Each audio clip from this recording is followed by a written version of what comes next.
Everybody to the third or fourth event we've had in the Critical Theory Radical Politics seminar series this year. It's a really great pleasure to welcome Miguel Alvarez. Miguel is a professor of communications and media in Spain, but he is also and has acted as the coordinator of the communications campaign for PODEMOS for a number of years. He's been central to the PODEMOS project in many respects, I think, shaping the media discourse, engaging with the dominant media discourse. It's a real great pleasure to have him here. We met completely per chance at a seminar in Urbino, and then met each other again in Madrid recently. And Miguel kindly agreed to come across and speak to staff and students here. So please join me in welcoming Miguel. The talk will be about 40 or 45 minutes, maybe slightly longer, and then there will be time for discussion, interaction. Miguel has also said to me that if any of you want to interrupt or stop the talk, please do, because there may well be terminology or words or events that are not necessarily public knowledge in the UK. So as far as possible, I think it'll be an interactive discussion. Okay, thank you. Miguel. Thank you. Well, thanks for the presentation. Yes, please feel free to interrupt me whenever I say something that is not understood. So I'll try to explain what I think could be more useful or interesting to you. But yes, please interrupt me whenever and ask about whatever topic that you are interested in. This is the things that I will try to cover in this presentation. So I'll try to speak first about the historical context in which we did this political intervention. I assume you all heard and read something about PODEMOS, you already know, but I will try to contextualize that intervention and to explain how we got there. So I'll speak a little bit about how Spanish media works,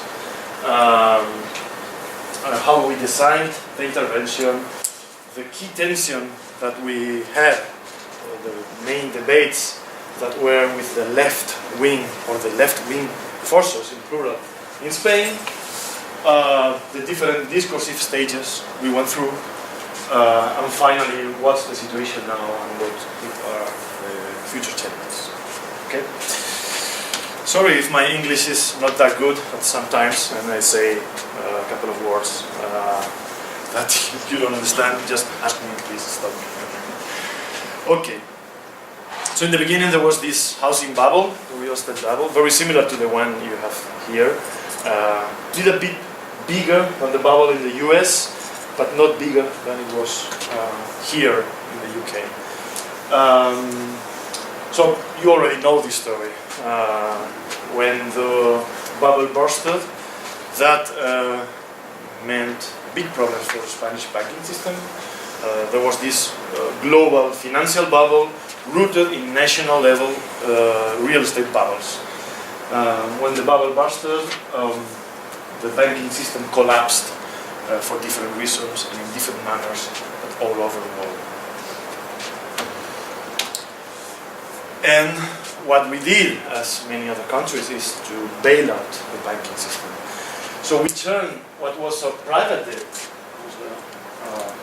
private banks debt in Spain, we turned it into a public debt after the bailout. But in the beginning it was a private debt, it was from private banks. So even Spain was a country with a debt was below the Eurozone average. So it was a country with not a huge debt, not a public debt, and it all happened after the crisis. We got a big private debt and we turned it public after the bailout. With mortgage payments growing up and unemployment also growing up, there was this massive wave of evictions, of people losing their homes and being thrown out of their homes. And it was the first new kind of social movement. It was a survival movement in the sense of people needing to keep their homes. In Spain, it's not like in the US. I don't know how it works here, but in the United States, when you cannot pay your mortgage, you give your house to the bank keeps your house, and you don't have a debt, because the debt was to pay the house. You give it to the bank, you don't have a debt, and you maybe move house or whatever. In Spain, the bank keeps your house, but you still have a debt. You still have to pay for it. So this was creating also poverty. And it was becoming a real problem for many people in Spain. This created an important social movement. To people were organizing to keep their homes, to get the banks to lower the prices of the mortgages, or give social fares, to give the option to rent a house at social prices.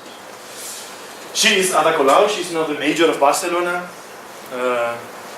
She's not exactly the same party as Podemos, but what we call the confluences, convergent forces in Catalonia, Basque Country, Galicia. There are regional forces that are brothers and sister forces of Podemos. And she was first known as an activist of this movement. So we have this poverty growing, unemployment growing, people losing their homes, and incredibly high levels of corruption. Spain was very worried about these extremely high systemic structures of corruption. And the answer to all this was the 15M. You probably already heard and read about this movement. It was a new kind of movement for Spain. It was a new kind of popular mobilization, never seen before, or at least not seen before for many years. People went down to the street. It was a normal demonstration with big repression. Police attacked the demonstration very heavily, and people self-coordinated through social networks to go back to the square. There was again repression. People was moved out from the square, and we got back one day and the other day, and they finally camped in the main square of Madrid, the physical center of Spain, and they stayed there. We stayed there for like 3 months, 4 months, occupying the main square of Spain. There was this camp. Many people were sleeping there every day, and it was not only Madrid but also Barcelona, all the main cities. And at the beginning, it was in every city in Spain. Then only the main cities resisted, and then it moved to the neighborhoods. It left in August. It left the main square, and it moved to every neighborhood. The movement lasted for like 3 years, 2-3 years, with an agenda of mobilization and demonstrations, with different topics. But it was all of them a new shape, a new way of social movement, with new language, new symbols, new practices. That was actually not what we were used to.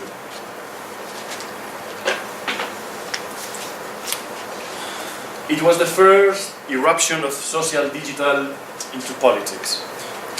We can think that the first digital campaign was probably Obama campaign in 2008. In Spain, political campaigns were still not digital at that time.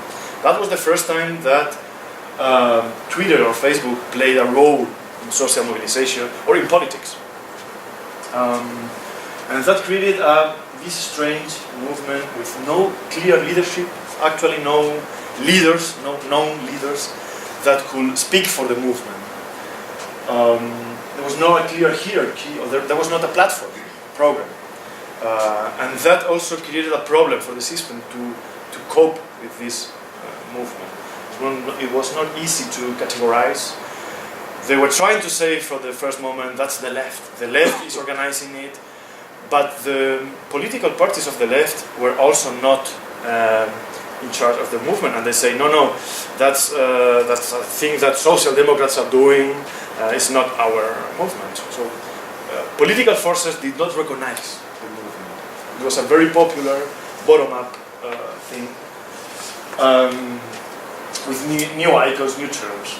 But it got an incredibly high level of social support, up to 82% of social support, and with a global echo, which of course you know about.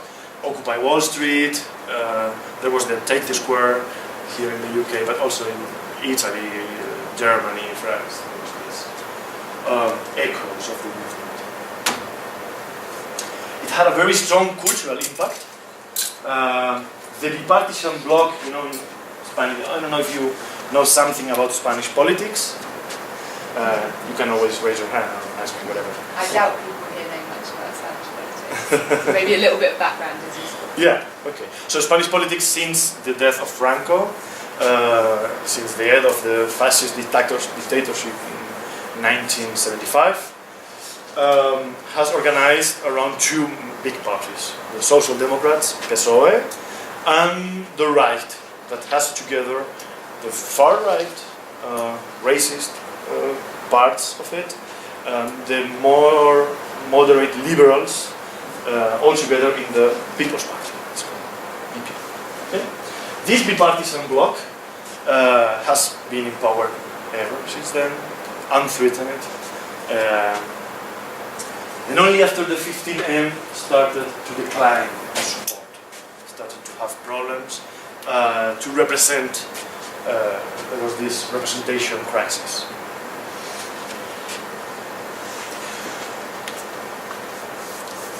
But despite these 2-3 years of mobilization, there were different marches from all the cities to Madrid, different mobilizations, agenda, campaigns in different cities. It didn't have that big impact in the politics, in the sense of the public investment was being, this line represents the 15M, the investment was being cut, the public debt was still growing, and the bipartisan forces reached an agreement to do a constitutional reform, which was a neoliberal constitutional reform that set as a priority to pay the debt interests before any other kind of investment. So despite we needed to invest in healthcare or education, the priority set, guaranteed at a constitutional level, was to pay the interest debt. The word debtocracy became very used in those years. These are the leaders of both forces, the Social Democrat and the right bloc. And that same year, in 2011, the same year that the 15M appeared, there were general elections and the right won the election. So there was not a big impact on the result of the elections on the same year of the 15M. So we got these, people were very mad at the corruption, at the public debt, at the cuts. There was high levels of mobilization, but very low political impact at an electoral level. So there was this gap between what was happening at the electoral level and the feeling in the streets and in the squares where people was mobilized. Of course, many people saw this and saw there was an opportunity for a political intervention in Spain. There were many attempts to serve that way, to translate the mobilization into an electoral impact. Of course, the traditional left party, who was together with the green forces, the ecological party, tried to translate this into votings, into electoral success. There were also new parties, like all this. This is a judge that was very known for his work against corruption. This is a new kind of party, also a green one, that has already a seat in the European Parliament. Well, there were different forces. Maybe the most important was this one, the X party. It was created following the 15M principles and practices. So, digital democracy, against corruption. It had the support of Hervé Falciani. I guess you know Falciani because of the Falciani list. He was one computer engineering that disclosed a list of the people that were not paying the taxes. The biggest tax, how do you say this? Evaders. Big bankers, and well, he became very known for this. He had to go to Spain to collaborate with the justice, and then he supported this party. Simon Alevi, he was also very known. There's Juan Moreno is another judge against corruption. So there were many attempts to... What was the Partido Animalista? Partido Animalista is still an animalist party, which has become very, very powerful in Spain. Actually, it has more votes now than the nationalists. But it does not. The nationalist has strong support in Spain, Basque country, and Catalonia. They have more votes, but their vote is not concentrated in a region, and that's why they don't have any representation in the parliament. But most probably they will get one seat in the next elections. So they are getting. Many of the people that left Podemos in the last elections voted for the To support animals. Yeah, for example, remember that for us bullfighting is a strong debate, and many people that is against bullfighting voted for it. That's why the bull is fantastic. It's a very interesting analysis, because some people say they are not real animalists, but petists. So most of this course is about pets. The right of cats, right of dogs, and very interesting kind of new identity politics. Yes. Well, that was the situation when Podemos was born. This is the presentation. It was January 2014. This was a theater in a neighborhood in Madrid called Lavapiés, small theater. Where we presented this party. Outside the theater it was full of media. It created a lot of expectation.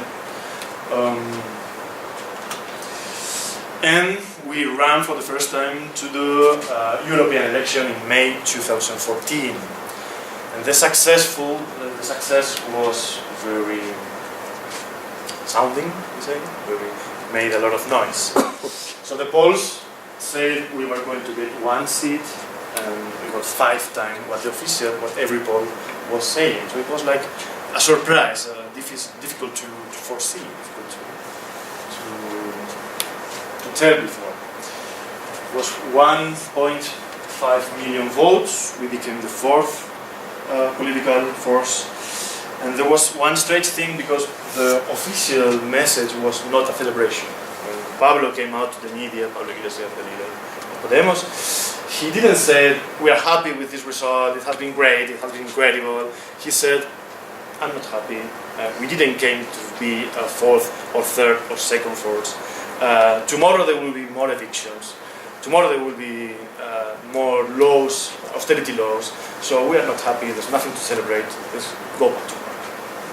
And this created a kind of expectation, a narrative to prepare the national elections that were going to happen the next year. Actually, despite we were the 4th political force, these are the 2 biggest newspapers in Spain, the day of the elections. Despite we were the 4th political force, we were in the news, we were in the center. We got visibility, and we got in the center of the debate. which was one of our aims. 6 months later, we became first force in official polls. So this is PODEMOS. 6 months after that, we were already the first political force. So it is the most successful intervention at that moment. It was an incredibly quick growth in vote intention, and the bipartisanship continued falling in the polls. This is the traditional left party, and this was right-wing or centralist, populist party that was disappearing. It actually disappeared in the general elections the next year.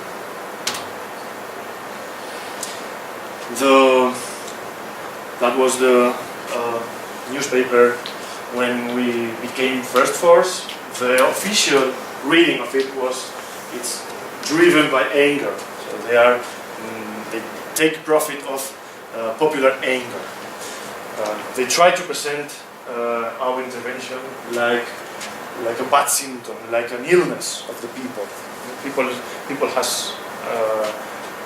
is afraid. People has anger, and that's why they're winning. So it's like a bad symptom, a symptom of illness, a symptom of crazy feelings, rational.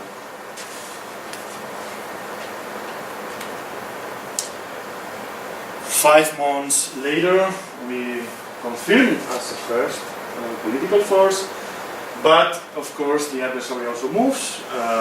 There was a reaction, a coordinated, very coordinated media reaction, putting PODEMOS in relation with Venezuela and all the bad access in the world, North Korea and Cuba and Chavez and the terrorists in Spain, and making up relations where they weren't. And also this new force, I don't know if you know about it, it's called Ciudadanos. It's very similar to the operation that Macron did in France. We call it liberal populism operation in Spain. That is now first force in the polls at this moment, is engaging with PP for the first position in the next election. Okay, so this was it. This was what happened, and let's try to discuss, to explain briefly how it happened, how we did it, and how we got there. The thing is, PODEMOS is an intervention that happened through mainstream media, which is strange because most of we came from the left-wing forces. I was a militant also in left-wing parties. Most of us did, not everyone, but most of us did. Traditionally, what left-wing forces did in Spain is to follow this motto, don't hate the media, become the media. So create a small media of us, create a small alternative media and use that media. Because the mainstream media, we cannot use them. You know, they are always the enemy. This is the Chomskyan propaganda model, probably you heard or read about it, theory. So hacking the media, getting through the media and understanding and using media logics was not part of the repertoire of the traditional left forces. And that's exactly what we tried to do. Something similar happened with new media at the beginning when Facebook or Twitter arrived to Spain. Left-wing forces said, that's part, there was also this motto that said, the tools of the owner, the el amo, the tools of the boss won't dismantle the house of the boss. So you better get out of Facebook, get out of Twitter, don't open it, don't use it. It's part of the evil, so you better don't use them. They're bad. Instead, PODEMOS did from the very beginning very intense use of social media. It actually get fundings through social media at the beginning because there were no other way to get funds for a campaign. This is she is now the number 2 of Podemos, Irene Montero. This is a meeting with her followers in Twitter. She did it in the Congress, but they have done a lot of meetings like this and a lot of campaigns to engage with their followers and an intense use of social networks. So it's a party, it has been called a media party, and there's some reason in it. It's not totally unfair to call it so. I mean, it was born in the mainstream media. So let me tell you briefly about the Spanish media, because this is important to understand how it happened and how it started. First of all, in Spain, as it happens here too, or in the US, in all Europe, there's a strong decline of press, of traditional press. Decline in terms of benefits, in terms of copies being printed and read, and in terms of reputation too. According to a research by the Oxford Institute, the Spanish media is the lowest, has the lowest level of reputation in the world, together with the US media. So the crisis of representation was not only for politicians, was also for media. Spanish people, especially those who engage in the 15M, had a distrust on traditional press, which was the dominant media, at least in frame setting and agenda setting. Those were the years when social media was arriving to Spain, especially Twitter arrived in 2010, 2011, same year that the 15M happened. And that meant that it became attached to the movement. So many people, I'm one of them, opened an account on Twitter because they were taking part of the 15M. We were not that interested in Twitter, in microblogging, but then we needed it to take part in polls, to take part in the movement, to know what was being done, what was being discussed, so it got attached. Even today, Twitter in Spain is attached to political debate and political discussion. There's not a single day when a critical trending topic, a critical hashtag reaches the trending topic. It usually happens. And virality, and also the social movements learned to use virality for their demands. At the same time, taking profit of these both phenomena, there was an outspring of new progressive digital press. These are all those new digital newspapers that came out, all of them after 2011, and that are there is a difference in the Mediterranean. If you have read Halina Mancini, for example, they speak about Mediterranean media system and the Anglo-Saxon media system. There's a big difference between. In the Mediterranean media system, all the media are very close to a party. You always know which party is related to which media, even to current streams within a party. These new digitals were not related to any of the existing parties, were more independent, and they all got attached to the 15M somehow. Okay? So Podemos also got in relationship with them somehow. For example, I have written in all of them, and many of us have published in different of these new digital media. That about the press, but if we talk about television, what was happening in Spain, I don't know if there's something similar here, but the national television owners were very worried about the over-the-top companies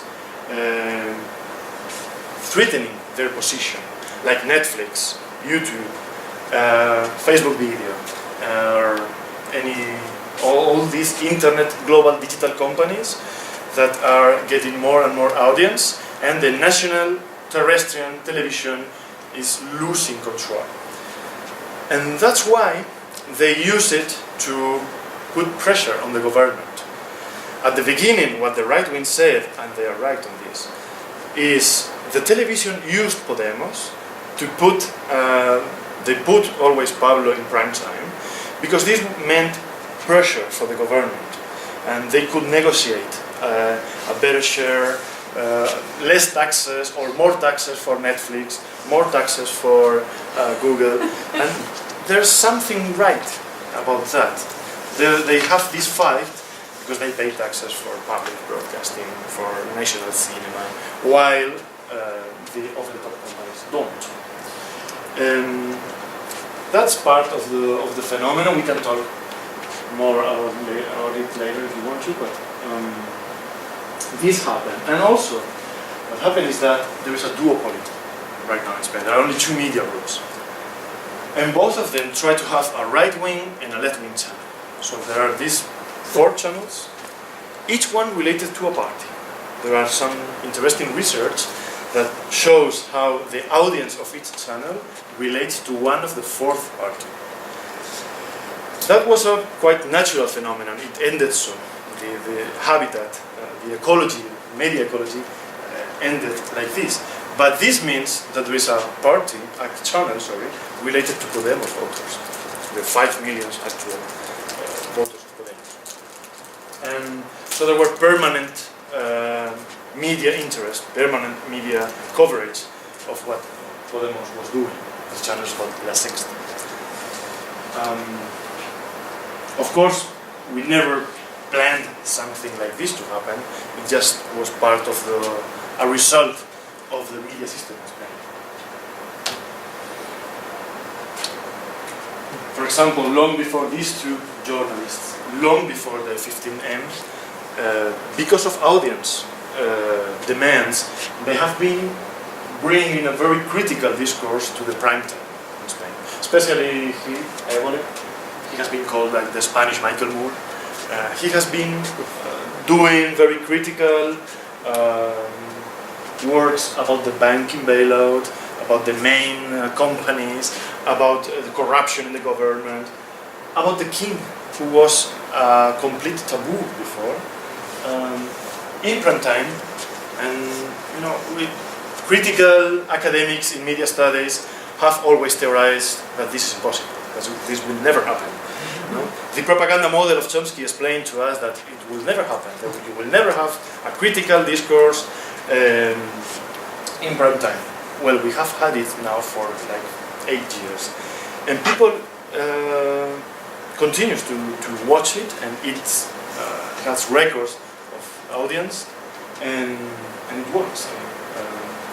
And it was part of the success also of the 15M.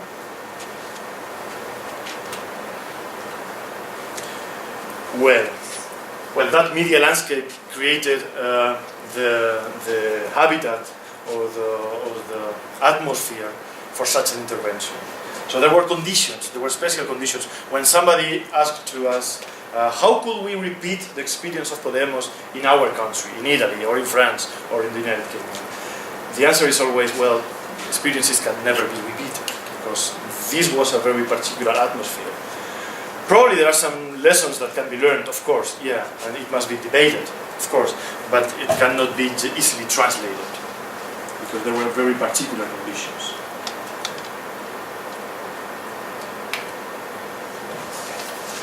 Please, Mark, warn me when we run out of time. 20 minutes? Great. 3 theoretical conditions, 3 theoretical points of departure for the designing to design our intervention. First of all, following Perry Anderson's sentence, we have to acknowledge the historical defeat. So the left was supposed to capitalize the crisis.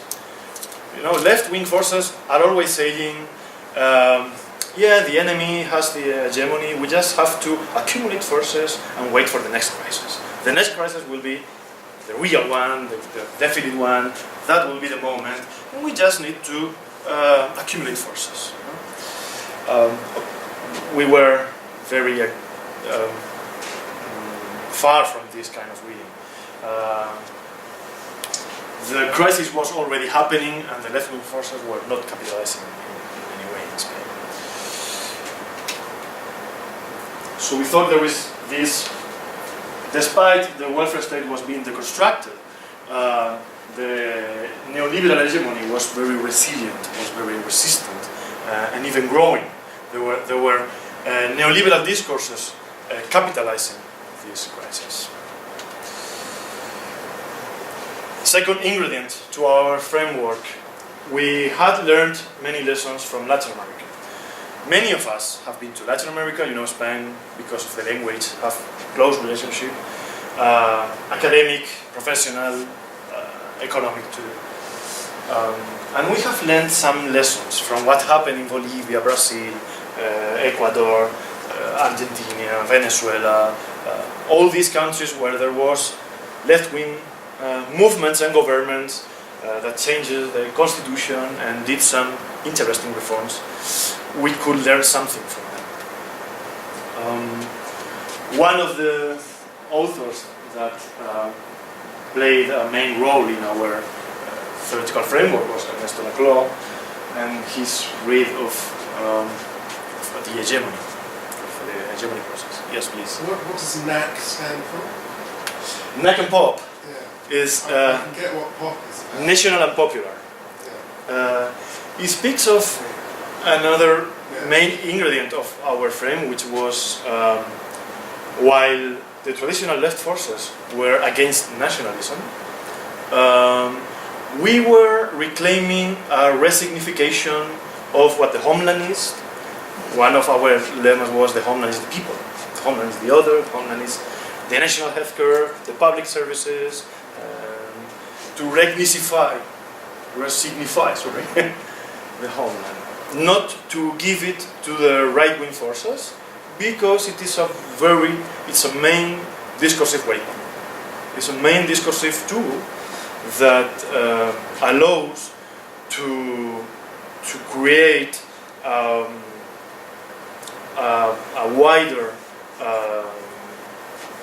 wider consensus between heterogeneous forces and identities. And this is, of course, Laclausterization, one that allows to understand this. Very good. Well, Laclau himself is part of the Neo-Gramscian movement, or the Neo-Gramscian stream in academia. So against this essentialistic economicism that has been central to the traditional Marxist forces, we had, if I had to choose one author that would be central to Podemos, I would say it was Antonio Gramsci. The dispute for hegemony and the need to resignify popular terms, this what Cisa called unpolitical terms, was central to us. And also to identify that it was not an organic crisis or a regime crisis, what was happening in Spain in 2011, but a representation crisis. So the state and the civil society kept working, and institutions were working well. There was, and they were accepted by the people and loved and defended by the people. So the problem was not the institutions, but was the government or the discourse, the official discourse. We also had to learn some lessons from the 15M about the new identities, new language, the use of new media that happened across traditional identities. So the left-right axis was less and less useful to produce explanations of what was happening. Like, for example, in Catalonia, we saw it recently. Left forces work together with right-wing forces, and or for example in the official polls, most of the people will not position themselves on the left or on the right. Most of the population will not accept that axis.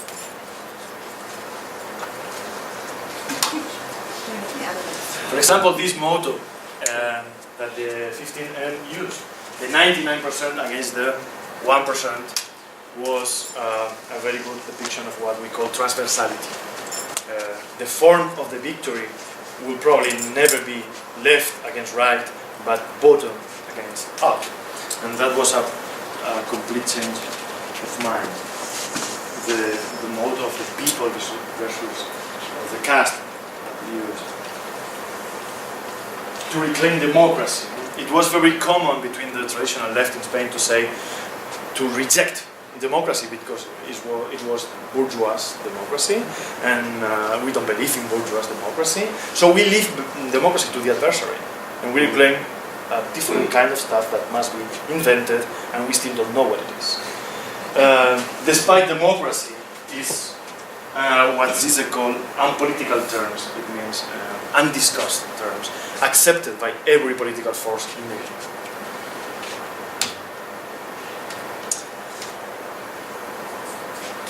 So, to complete our political frame, we thought that there was the crisis of neoliberal ideas because of the economic crisis will lead to new ways of communitarism. The question was, these new ways of communitarism will be right-wing or left-wing, will be reactionary or progressive. We thought that there is no choice. So, just to say it in a sentence, the politics of the future will be populist. We should discuss a lot about what this means.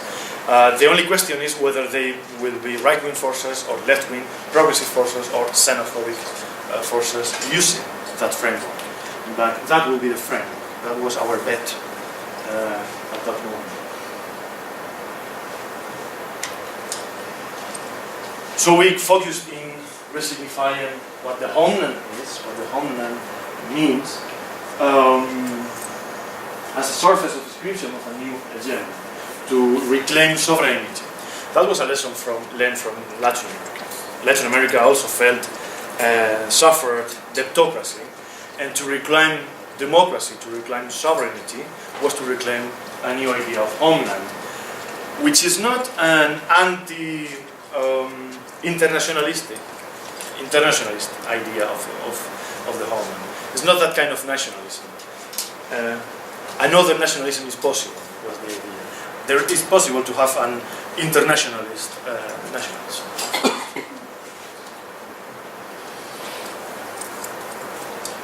And the main debate here was, of course, with left-wing forces.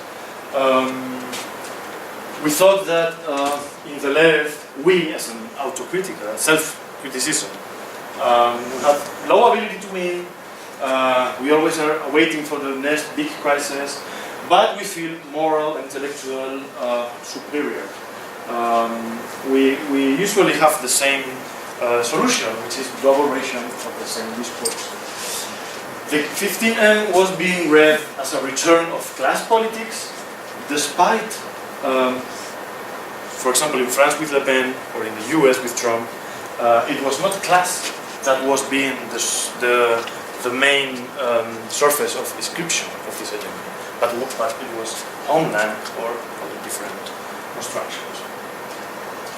But from the left point of view, patriotism was always a trick that was hiding something more important, and transversality was just a costume, like a mask you use for the electoral period, and then you take away the mask and you say, hey, I'm here in the traditional left wing. There is this framework in those left-wing forces, at least in Spain, that say, so it's a thinking of when truth is uncovered, indignation will lead to victory. So what we have to do is to explain more and again and better the same explanation that we've been doing for the last 20 years. So one day they will understand it. Instead of thinking of negotiating meanings and stop treating people as if they were just stupid, start to negotiate a narrative, a common narrative, and to construct, to build a common horizon where our project can lead, but not an imposition. It's not imposition, but a common construction.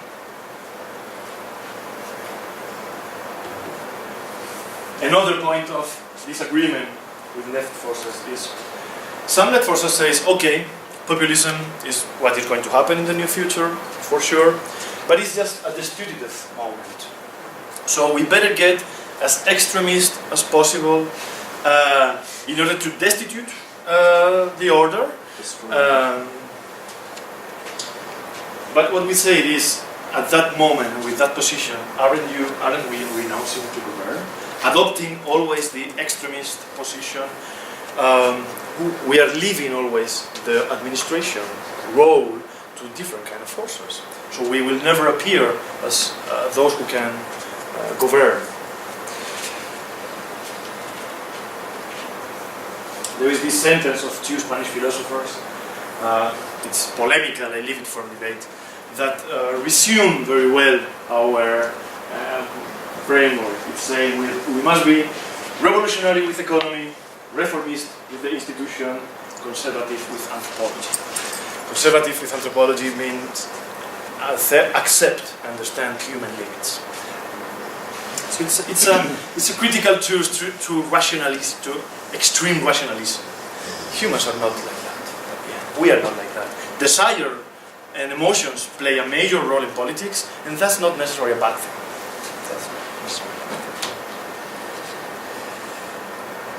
Okay, so I'll skip some slides because I think we're running out of time. We can, if you're interested, we can come back to this debate. This is the debate, the reception of the 15M that left-wing forces did. When the 15M happened, I was still a militant of a left-wing party in Spain. And I was wondering why my party is not here. Why am I in the squares, living there? But people of my party are not here. I'm not taking part of this movement. And it's the biggest movement I have ever seen in Spain. It's strange. And what people from my party told me is that they are not left. They explicitly say it. This is not a left-wing movement. Then what is it? There was this difficulty in conceptualizing. They don't have a platform, so we cannot decide if we support it or not, or what they want. They don't welcome all-style flags. They don't speak about the working class. They don't speak about capitalism. There's no coordination, and the economy is not central to this discourse. So we heard very often, well, they are indignant now. They should have get indignant 10 years before. Now these young people is going to come and tell me how and why should I be indignant. I've been ignorant for 2 decades.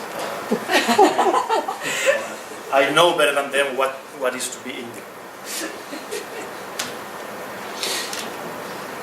If they become mainstream, they can be really critical. Okay, I'll finish with this. What we did, we designed an intervention through the mainstream media. It was designed, it was planned. So this is what I call the long march towards the mainstream. It all began with a small program in a neighborhood television, which is a community media, which is called Teleca. It was in Vallecas, it's a working class neighborhood in Madrid. Very low audience, very amateur, you can see the productions. Let's see a small sample, some seconds, if it works. Oh. Well, no need to hear it. Well, también está bien Oh, great. para que lo podamos discutir y para que podamos empezar a naturalizar y extender la idea That was the first program. que verbalicemos algo que por otra This is parte Íñigo todo Errejón, comunista, used to be number 2, socialista, one of todo the, hecho un piquete he sabe, was the que es que una political cosa secretary of Podemos, pueden ganar dos, he was the y que esa designer conversación of the viene whole operation. marcada por una extrema desigualdad, que es que uno tiene pánico. Then we constructed the image of Pablo Iglesias, which was the leader of Podemos, but existed much before Podemos. He became a figure. So before there was a party, we had this figure constructed in the media. Then he went to play a sparring role at the far-right talk show. There was this far-right channel. This is the logo, is the image of the bull of Wall Street. They needed somebody from the left, to give life to the debates. And he said, okay, I'll go there. And he played that role very well. We worked a lot on the voice, the language, the body language. At that time, he still had his piercing here, and then he took it out. Yeah. Audience was already 100,000. It was a growing figure. He called, this is a poll to the audience, and the audience, it says, who's winning the debate? And the answer is Pablo. Yes. But they kept calling him because he gave good share of audience. Then he took his program, from the community media to a bigger local media, reaching a larger audience, and already getting viral in the internet. It was more professional, with better production.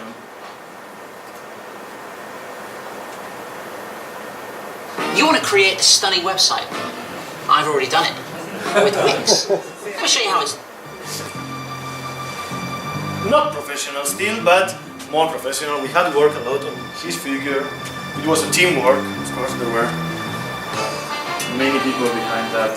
En fin, yo creo que es algo con lo que se tiene que convivir a partir de ahora. It was more antagonistic. More agonistic. Sorry. Enmascarar lo que es un derecho previamente exigido por. So instead of meeting people from the left-wing forces, there were people from right-wing forces, and there was a real debate, and that also made them grow dialectically in their argumentations.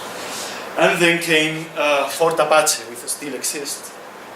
This was a full professionally program made by a special cooperative we created for this, and it was sold to a global channel in Spanish that belongs to Iran.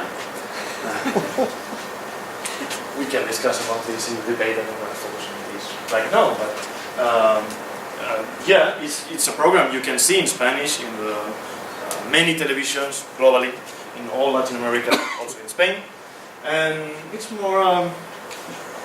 Let's check some seconds. Professional production. La aplicación fue un movimiento inteligente. He already played as an anchorman, esta imagen media. de buena persona Claro. y sin tachas, pues a poco que vaya avanzando en el reinado, pues se va a ir cayendo, más pronto que tarde. Es un rey que se alinea con la parte dura, incluso abre la puerta al 155. A los reyes no se les He always gusta. present La his dama del program lago con el brazo enfundado en as an brillante anchorman, seda introducing sacó una some espada del topic fondo which de las is aguas, significando actual. así la divina providencia que yo, Arturo, debía portar la espada. Por eso soy vuestro rey.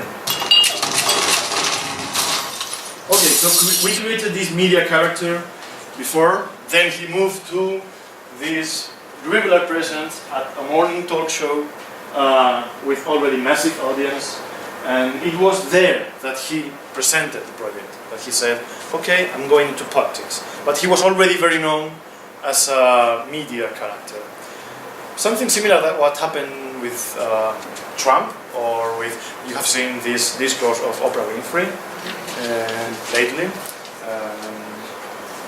I think we are going to see more and more characters jumping from the media to politics, because it's very difficult to grow, to get visibility outside of the media today. So I think this operation is going to be repeated in different ways. He used this media semiotic, sensationalistic, spectacular. For example, he's a university professor. He was teaching courses, explaining the program of the party in the television, and analyzing the economic situation, using it to explain, reaching millions of people, to explain banking bailout. This is, for example, the Christmas message to the country. He used this outset as similar to the king's message. So he was playing with humor all the time. He was playing with irony and humor and this media language to say hello to the country with this message. Es la bandera pirata, es la bandera de la libertad. Os aseguro que si alguna vez me tocara ser presidente de la Tercera República Española y hubiera que dar un discurso de Navidad, hay una fórmula que quedaría. Let's see with English. Es la bandera pirata, es la bandera de la libertad. Os aseguro que si alguna vez me tocara ser presidente de la Tercera República Española y hubiera que dar un discurso de Navidad, hay una fórmula que quedaría suprimida por decreto. Me llena de orgullo y de satisfacción. Esta noche es una noche muy especial para muchas familias y yo quiero lanzar dos reconocimientos y un desprecio.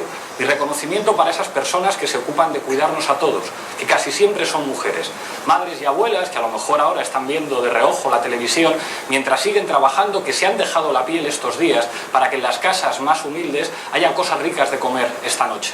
Mi reconocimiento para ellas y también para esos jóvenes que se han tenido que ir de nuestro país y que han hecho un esfuerzo enorme para coger un avión y estar esta noche con su familia. Algunos no han podido coger ese avión y van a estar lejos. Pero un desprecio también. El desprecio para los que tienen cuentas en Suiza, el desprecio para los de los sobres, el desprecio para los que no pagan impuestos, para esas grandes fortunas que a lo mejor esta noche tienen caviar y botellas de champán muy caras y que van a seguir disfrutando de sus privilegios a costa del sufrimiento de la mayoría. Decía el actual, el todavía jefe del Estado, que la ley es igual para todos. Yo creo que no es así y que hay que defender lo de todos. Y defender lo de todos contra los privilegiados es asumir que podemos y decir que esta noche viva la República.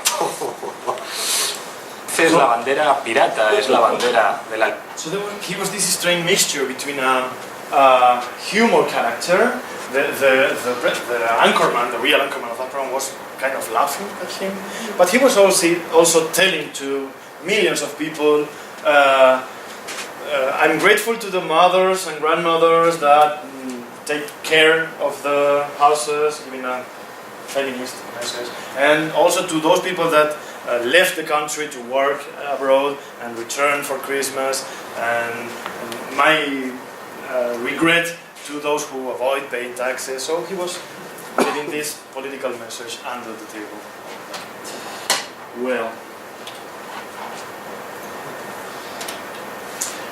and this was the final jump. So there were like 6-7 steps moving from one community media to one bigger right-wing media, then to his own professional media but on the internet, then to this intermediate step we just saw, and this was the prime time every Friday, reaching 1.5 million, which in Spain is quite a lot, and it got higher audience when Pablo was on TV. So it was working. Here it was already a politician image, politician discourse, less humoristic, more serious, preparing for the general elections. But the party who kept this habitus of visibility conquering logics, this ability to be always in the center of the debate.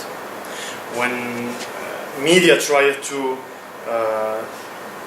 deny attention to this intervention, there were these kind of intentions to always get back to the center, breaking the rules, breaking the protocols, doing things that are not expected, bringing the baby to the Congress, or whatever. This is the leader of the Catalan movement.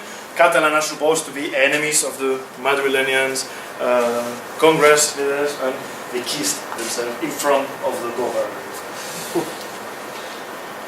So this is a kind of technique, a kind of language that was very disgusting for the traditional left forces.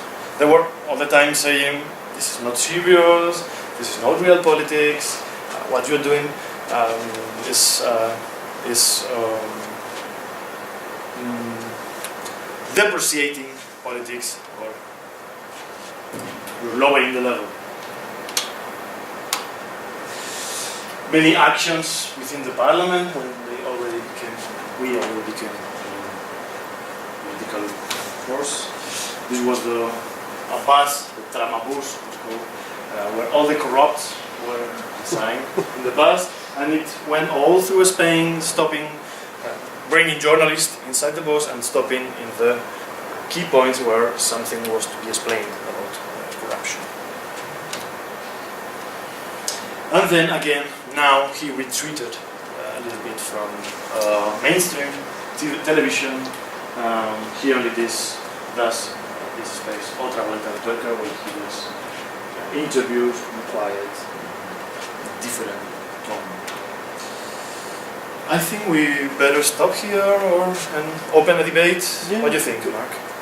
I think, should we, Because some of the questions time. and discussion, yeah, because 7:05 now, yeah. Great. Yeah. Okay. So, thank you. I tried to put it in short, but so many things I want to tell, so we better open it.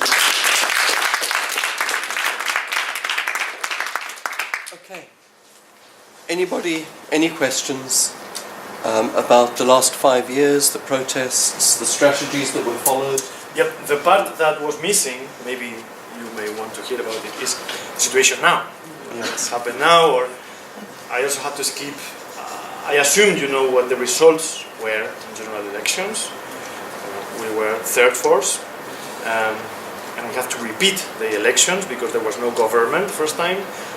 Repeated elections, same results, and the result is that the right wing is governing now in Spain still, and this has played a role against us. So many voters have left Podemos because of not helping the Social Democrats to govern. That's my reading. The situation now is bad for Podemos. It's falling in the polls. There are reasons to be optimistic, or at least if someone wants to be optimistic, there are things to focus on for the next year. But yeah, the polls are being very, very hard against us.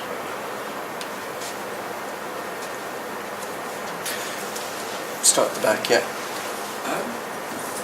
I was just wondering when you were talking about the idea of reclaiming a national sort of nationalism that is simultaneously internationalist. I was just Do you wondering. want to speak a bit louder? Oh, sorry.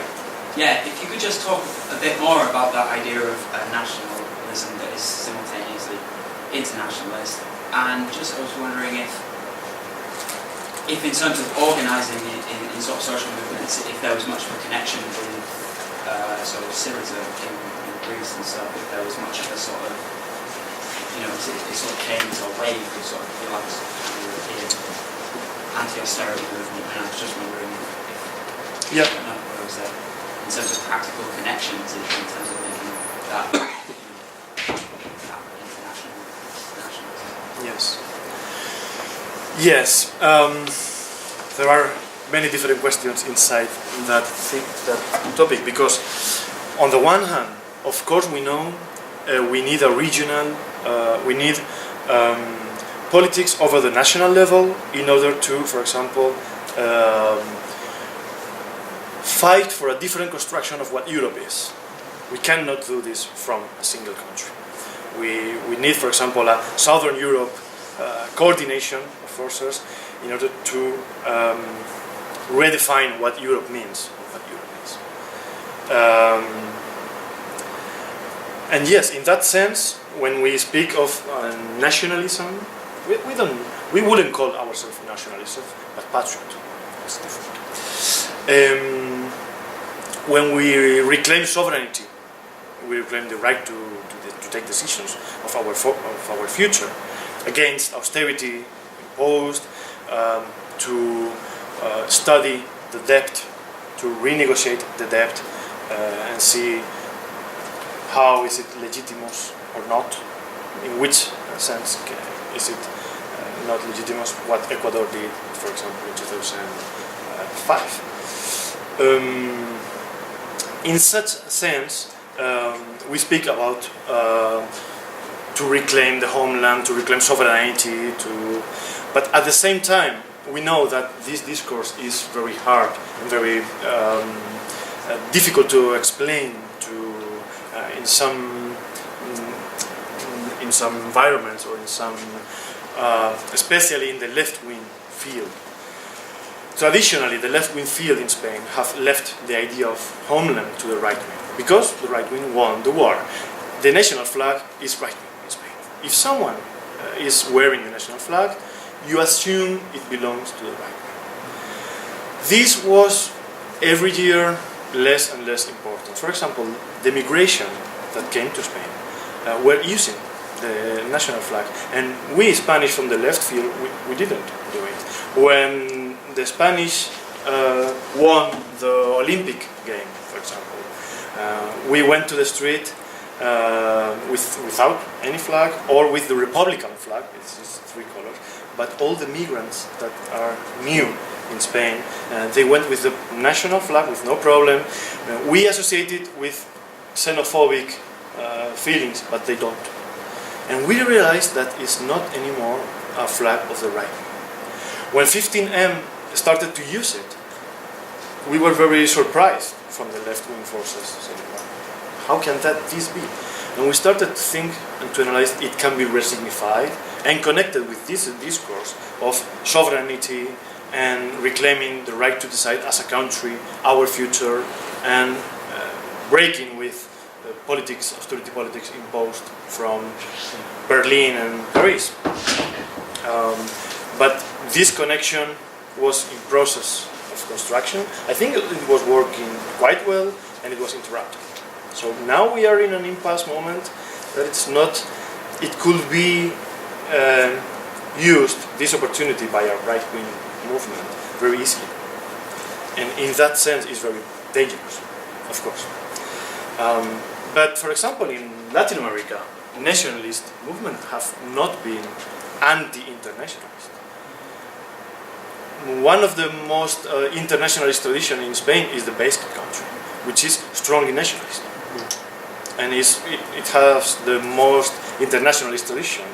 Many movements in solidarity with Nicaragua and Guatemala and Colombia are based in Basque country, and they are nationalist. I don't know if I'm answering your question.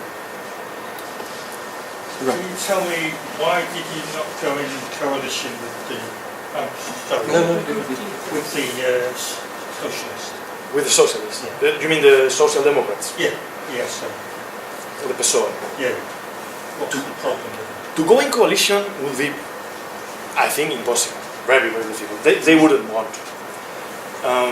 My question is, what I think it would be more interesting is to have given them the government in January 2016. So to go in coalition was never a debate. They didn't ask for it. PODEMOS also didn't want it. Why not?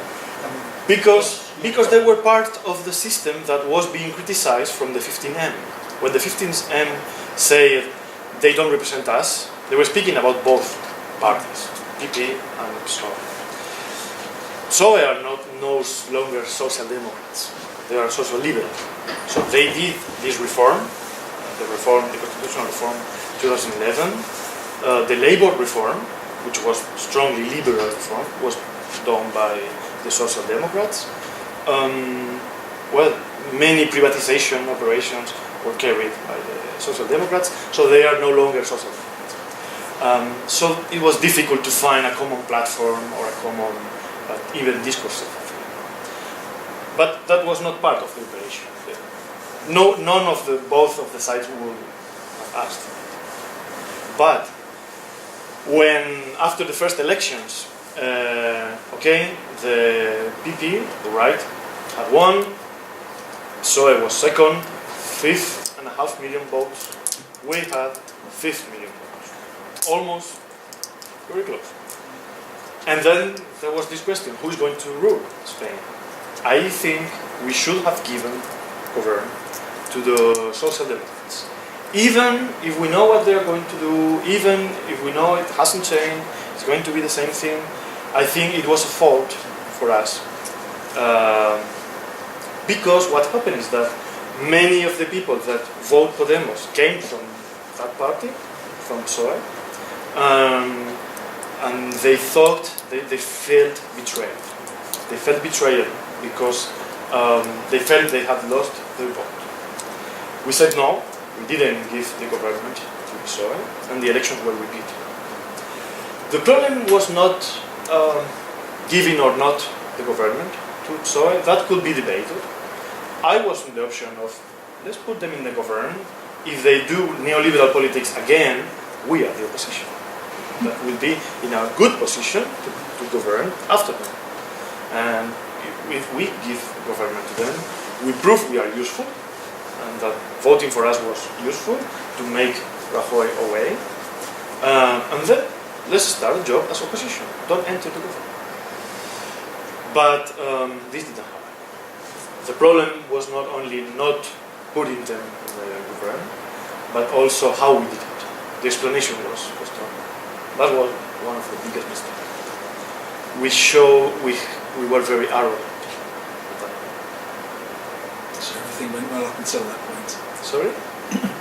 Everything was going very well up until that point. That's my reading of the process. In January, let me jump to a stage, please. In January 2016, we have to take this decision. Do we put Pedro Sánchez in the government or not? That was a very known press conference. It's called the Smile of Fate. The narrative terms were terrible. It was an improvisation. It was an improvisation, really. So there was this meeting where we were negotiating. The times were incredibly quick at that moment. While Pedro was seeing the king, every party in Spain has to go and see the king before saying who is going to support. While Pedro was inside the meeting with the king, Pablo gave this conference and said, okay, I will put you in the government, but I ask to be vice president, 6 ministries, the public broadcaster, that was real, he said this. So he asked for many things, even not legitimate things, and this was a terrible moment. That was the first moment I felt a little bit ashamed of what we were doing. That was a big mistake, to be corrected. And that was improvised, it wasn't planned. Sorry? Sorry, that was improvised, it wasn't planned. It was the things were changing from 1 hour to the other. It was the last days to choose the government, the deadline was approaching, and every hour there were new information of what the other is going to do or going to ask. So the scheme was changing every hour. We got into a meeting with one framework, the framework changed during that meeting, and the meeting ended abruptly. Just before this conference. When the conference started, we didn't know what Pablo was going to say. I didn't know what Pablo was going to say. There was a hand over there first, and then. Okay, thanks for the presentation. I really enjoyed it. You said a few times during your presentation that you were coming from a party of the left. In Spain, and I don't know why it bothers me, but I've been trying to second guess what that party might be. I'm guessing it's Miguel, but you don't have to say. No problem. No, that's all right. The question I had is, it's really interesting, all the stuff about the results of the general elections and so on. I just wonder if you could tell us a little bit about Podemos's different projects and political results at the regional as well as the central Spanish elections. Especially Catalonia, I think, which is the most recent one. Yeah. Yes, there are so many things to tell that I have to choose. But yes, the regional and local level was very, very interesting. Mm-hmm. We actually ruled the main cities of Spain. Yeah. We are ruling Madrid, Barcelona, Cádiz, Coruña, Zaragoza, Valencia. Some of them in coalition with the Socialist Party. It happened at a regional level, it happened at a local level, but none of them wanted at a state level. Because state level defined the politics. What happens at the regional level stays at the region. The mayor of Madrid has the strongest support today. Mm-hmm. She's going to repeat, probably, the success. I think Cádiz will repeat too, but we have a serious challenge in Barcelona and because of the Catalan conflict that became first on the agenda. We became first force in the general election in Catalonia and Basque Country. That means our discourse worked very well in regional nationalist areas for the general elections, but not in the regional elections. It's strange.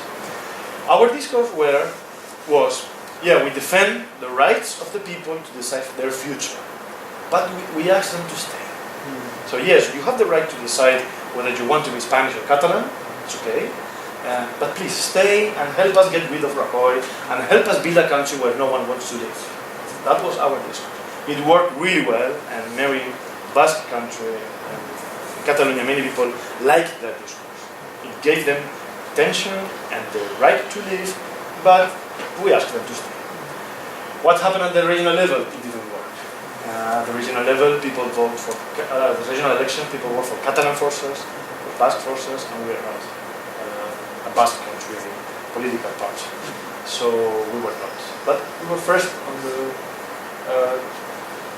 national elections. Let's see what's happened in 2019. We have regional election, local elections, European election on a single year. So that's going to be, next year is going to be hard of work. There's someone at the back, was it Andy? Yeah, Andy, and then yourself, and then...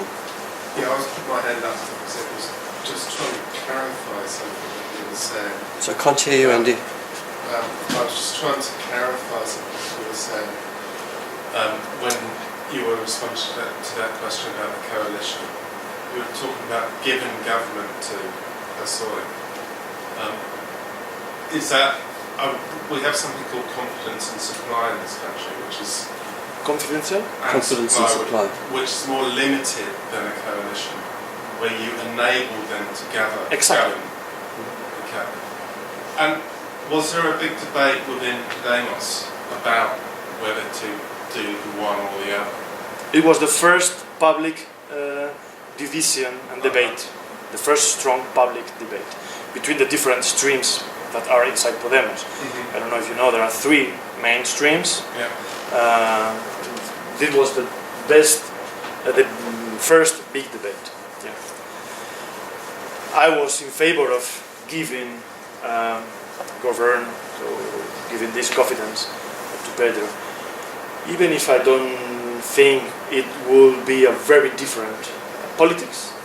But I think that our political field lies on the same space that the voters of the Social Democrats, and we need to get their confidence, and the best way to do this is maybe to confront their leaders, but not their ideas or their history or their lifetime narrative.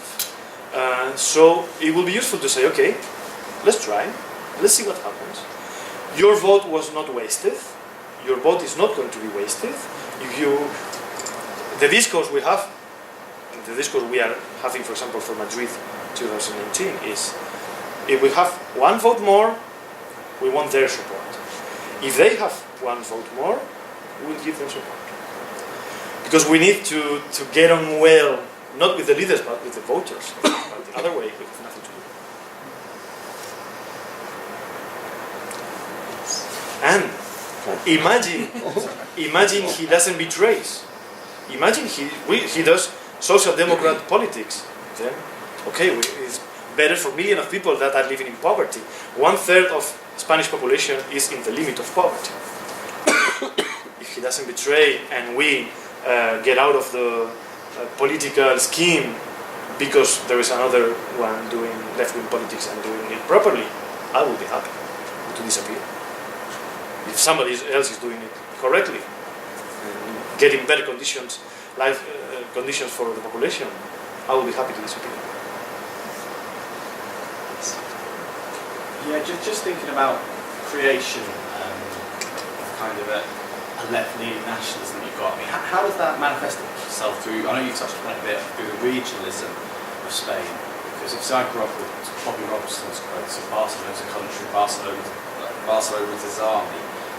I mean, is it possible to have a left nationalism, Spanish nationalism, when you see the scenes on the screens, and have that alongside kind of a Catalonian nationalism and a Basque nationalism that's growing, which leads itself more easily, I suppose, to a left nationalism? Yeah. I mean, how have you found that as a party? Do you bit Very interesting question. Yeah. Actually, in the country where I grew up in a historical defeat where left-wing forces were never significant. But in Catalonia and Basque Country, there we have left-wing forces, very strong, nationalist left-wing forces. So nationalism and left-wing forces have had some experience in Spain, not only in Basque Country. When we developed this intervention, very successful intervention, we also developed the concept, and it was produced, plurinationality. We asked for a plurinational Spain, and it was very well received. It worked. Actually, the Social Democrats adopted it in their last contract. They declared plurinational. So we changed the landscape, and we forced other forces to adopt this term, which actually comes from what was very known in Bolivia, this plurinational country. And we reclaim a different kind of homeland, an open homeland, open to diversity, open to the people that comes from abroad, not the chauvinistic, xenophobic kind of patriotism, but a homeland proud of its diversity and plurinational. It was working quite good. When we started to fall in the polls again this year, Social Democrats did another Congress and they left plurinationality out. So it worked for a while. Yeah, it worked for a while. Yourself, yes. Thanks for your talk. I had a question, I guess two main questions and maybe others. It was about the role of the media campaign in the success or maybe not of the political campaign. And I wonder, what maybe are the things that are limiting in developing a public media figure image in creating a credible political figure, and what kind of pressures does that also maybe put in terms of the party and its representation, and also the fact that it's, maybe developing again a narration of a leader, a man, a top of a party, a king, all these things. And then another question I had from friends in Spain and some perceptions that I've heard around the funding of the party and where that comes from. Yes. First question was about the limits and pressures that being on the mainstream media puts on political intervention, if I understood correctly. Yes, of course there are. But what we were thinking is that there is no politics anymore outside the media. So politics have become, the media is not a different field of the mainstream politics. Mainstream politics are decided within the media. The voters decide their identity or construct their identity mainly inside media discourses. So we thought we needed to accept these limits and pressures. But of course there are. When we were just marginal forces, we could create our identity and our positions outside the media discourses and without these pressures. And we could be very precise and very detailed in our analysis, and that is something we cannot do once we get inside the media. Media discourse does not allow for precision or details. It allows for very short messages, emotional messages, and we accepted this. This creates, of course, a lot of problems. For example, about things like bullfighting in Spain, which is very, very, very popular, but with more and more contestation. Our discourse about bullfighting is not discourse that you can put in a 5-second sentence. because it's, yes, we don't support bullfighting, but you have to understand that it's really popular, that all the regional day, the party in every, it depends on bullfighting. So if you forbid bullfighting, you will forbid every village's special day. So you need to probably cut funding and wait until it ends. But it's a discourse you cannot put in a 5-second sentence. This kind of pressure has always been there, and it makes everything very difficult. That has been the main thing in communication in Podemos, leading with putting everything in 5-second messages within the media. And also changing the image of Pablo, which was a media character, kind of humoristic, a little bit clown, and not a president.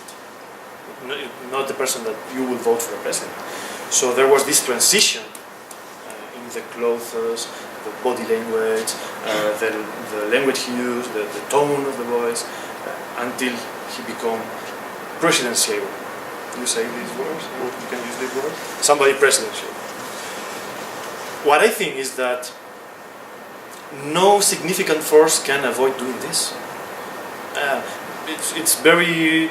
I cannot imagine a situation in Europe where somebody which has not some kind of media success becomes president. So we accepted it as part of the game. Don't know if I answered to your question. You can welcome to come back. We can, and the second question was about the funding. Yeah, the funding has been very controversial because they have said that Venezuela funded Podemos and Iran funded Podemos, and Podemos has has the economic accounts published since the very first day. It's completely transparent, completely clear. What is true is that, for example, this program that I showed before was produced by a cooperative and sold to the Iranian television. What Pablo always says about it is, I will sell it to anybody who buys it. I cannot tell my cooperative, don't sell to this or to this. I wonder why Spanish televisions don't buy my program. I would prefer them if they bought it, but only Iranian, because I criticize the United States and the Iranian channel like politicians that criticize the United States, and they buy my program. And they put it for all Latin America in Spanish. Well, I would prefer if a Spanish channel bought it, but they don't. That's why many right-wing journalists and politicians say Iran is funding Podemos. Well, no. That money was not for Podemos, but for an audiovisual enterprise, which is friends of Podemos, but the economic accounts are very, very clear. In Spain, there's a new law about it. Podemos is passing with very good mark all the transparency tests, better than any other party. So. Can I just come back with that, because it seems. Sorry, and to complete my answer, what also was happening is that many of us have worked for governments in Latin America in the last decade as academic researchers, and we learned a lot from that. I did. We worked for Brazil, Colombia, Bolivia, Venezuela, and of course they paid us. There was this academic association called CESP. Well, many academics in Spain, it's a research association, and analyze Europe, the US, Canada, and of course Latin America. And they used also this to say Venezuela is giving lots of money to Podemos. No, they pay us for a work that was long before this operation, and that's research. Because I took part in it, and I'm proud of it, and I will do it again. Yeah, no, just that the media again transformed what you were trying to do.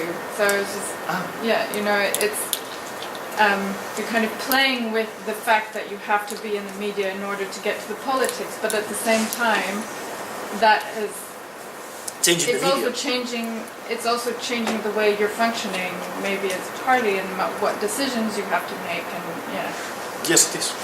It's conditioning lots of meetings, lots of decision. So media are central to our analysis. Every morning we get an inform of what media is speaking about, not only news, but also entertainment and cultural media, which are mainstream. We are always aware of what are the topics of the day in order to read opportunities for intervention. And yes, media logics are central to us. And yes, that's a price you pay, because keep it spectacular, keep it within media logics. It also means paying a price in terms of explanation, ability of analysis. We make a big distance between diagnosis and political discourse that in the traditional left we didn't do before. Our diagnosis was very similar to what we tell the society. In Podemos there is a big difference between our analysis of the society and what we tell. It's not the opposite, it's not lying, but we do an analysis of how society is, what's the cultural, the zeitgeist, the moment, and how we intervene, how we act culturally in that. There are different things. Okay, we were going to finish at 7:30. It's now 20 to 8. Could I suggest we take 2 or 3 comments from those? I've seen 3 different people who'd like to say something, and then finish, if that's okay, Miguel. Yep. So I had Liam, Claire, and... Yeah, it's fine. It's fine. No, it's and Raf. Because it was a genuine question, so there's no point. I've got a question. And Dr. Nasser I'm again. serious, I'm not being nice, it's genuinely Okay. genuine. Sorry. I've got a question.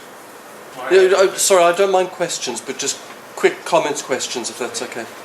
So, Liam, and then Andy, and then Raf. No, sorry, Liam, Raf, Andy. LRA. It's a really quick point. It's bringing on this topic of nationalism. So I think a lot of us picked up on it. But the question is that every time the left has tried to re-signify nationalism in this country, it's tended to, well, the Social Democratic Party, they tended to around immigration, and it's been in opposition to immigration. And I was just interested in seeing how did Podemos deal with the Syrian crisis, and were they able to successfully use the flag, which was being used by the migrants, in such a way as it was also open to refugees? And yeah, I must admit. I'm going to take all of them. Okay, yeah. Is that okay? So that's the first one. Andy?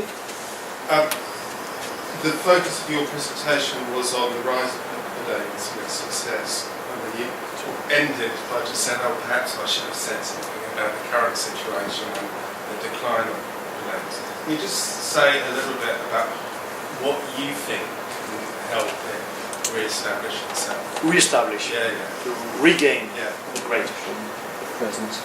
Raf? I'd just like to hear your comments on the Labour Party and Jeremy Corbyn. If you lived in England, would you join the Labour Party, have nothing to do with them, be a critical friend, join Momentum? Yeah. What would you do? Claire, do you want to add a last comment? You sure? Okay.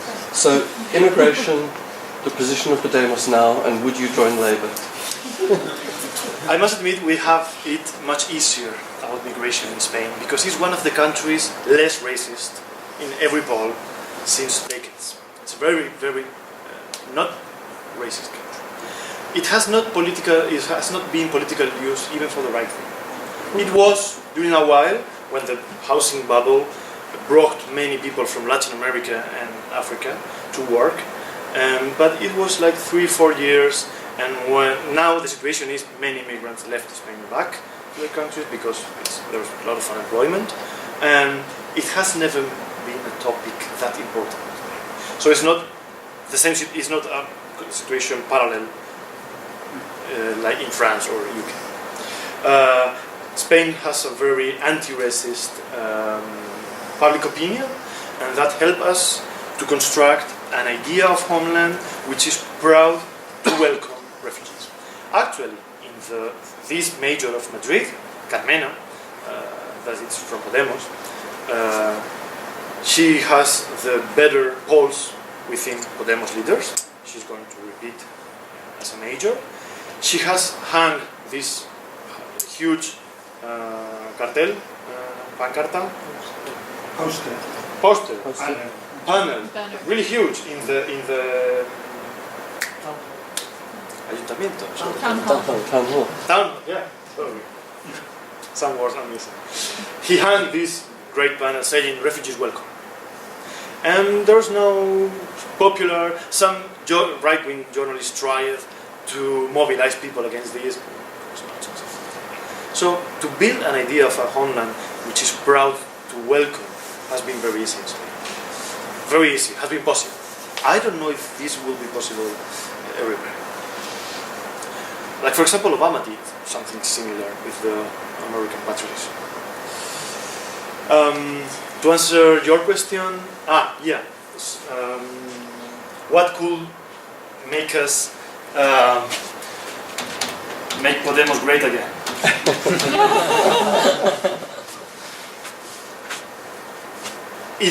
Everything went too quickly. The party has strong organic problems. It's not built as a mature organization.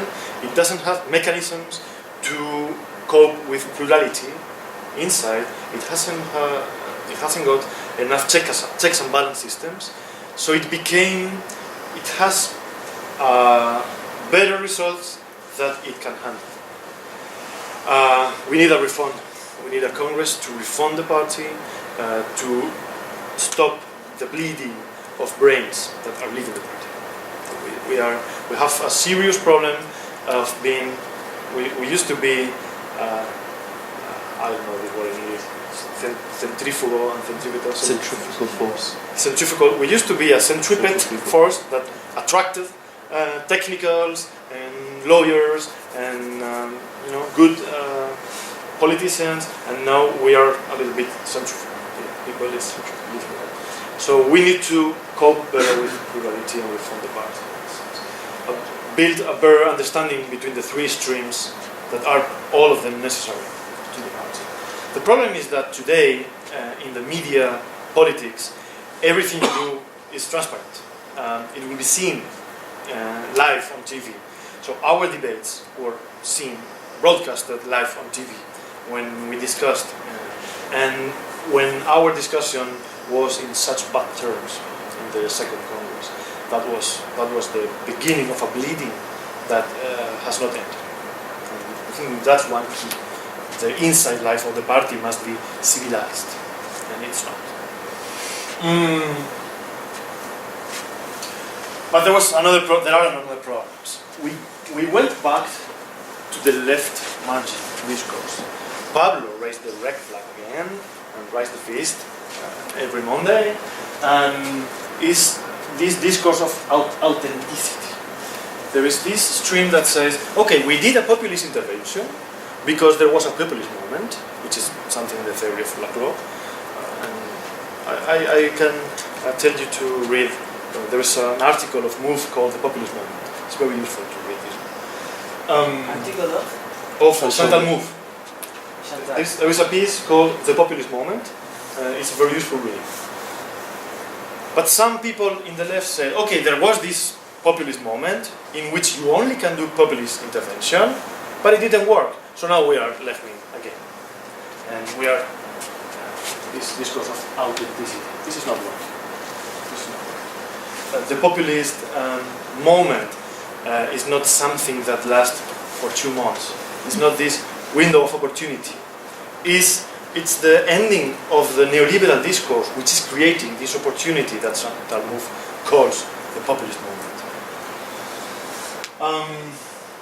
Podemos also went to a discourse that said we're going to fill the streets up. There is no mobilization, it's our fault because we put the focus on the Congress. Let's go back to the streets. It was a mistake. You don't decide to fill the streets from an organization. It's something that happens from civil society, from bottom up. You cannot decide, okay, everybody, now back to the streets. No, they won't follow you.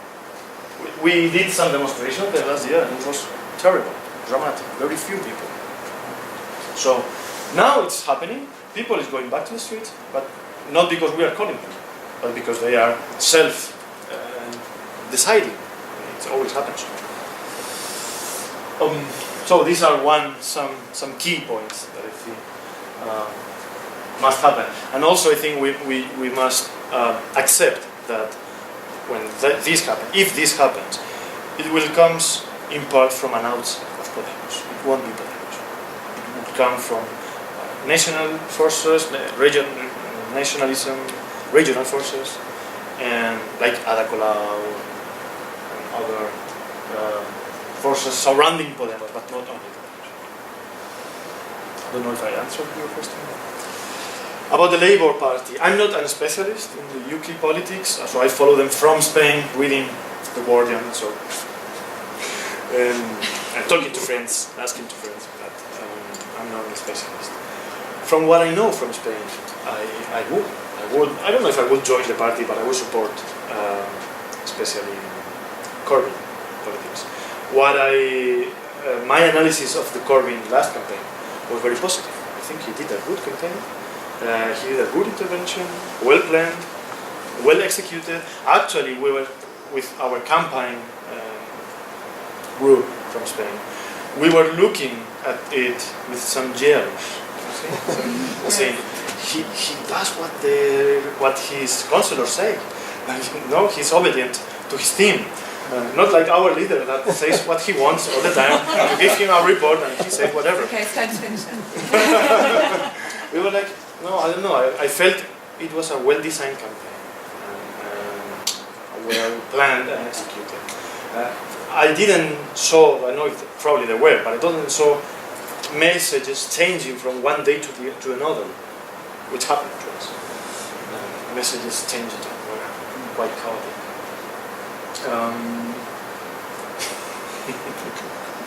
I will probably join. I don't know. I mean, I'm interested in momentum. I'm interested in what momentum is, and trying to understand, because that's the kind of thing we don't have in Spain. So, like a social movement that tries to inseed inside a party. Interesting. Can I say a big thank you to Miguel? That's our Of course. Thank you very much. Thank you. That was awesome.